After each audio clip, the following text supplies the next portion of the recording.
আলহামদুলিল্লাহ, ঈদ মুসলমানদের জন্য আনন্দ, কৃতজ্ঞতা ও আল্লাহর প্রতি আনুগত্য প্রকাশের এক মহান দিন।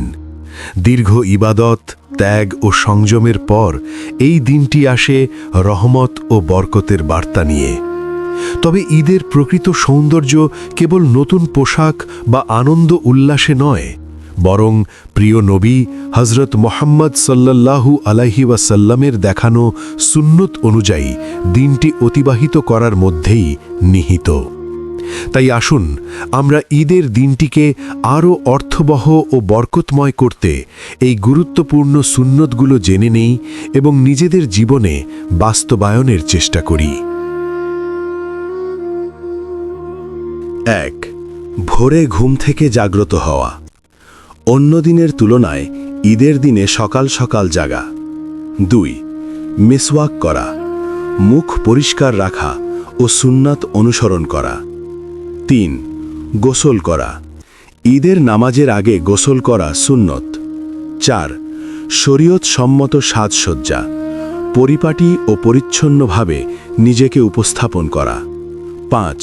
উত্তম পোশাক পরিধান, সামর্থ্য অনুযায়ী ভালো ও পরিষ্কার কাপড় পরা।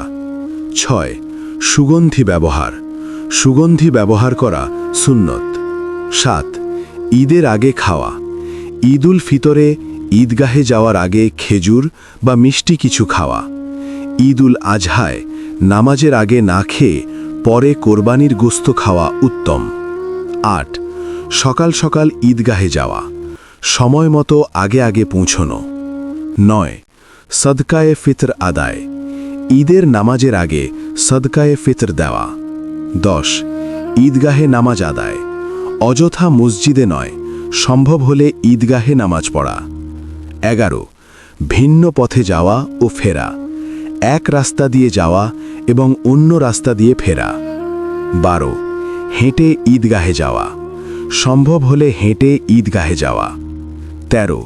তাকবীর পাঠ করা, আল্লাহু আকবার, আল্লাহু আকবার, লা ইলাহা ইল্লাল্লাহ, ওয়াল্লাহু আকবার, আল্লাহু আকবার, ওয়ালিল্লাহিল হামদ। এই দোয়াটি ঈদুল ফিতরে আস্তে আস্তে পড়া, ঈদুল আজহায় উচ্চস্বরে পড়া। ঈদ শুধু আনন্দের দিন নয়, এটি সুন্নত অনুসরণেরও এক বিশেষ সুযোগ।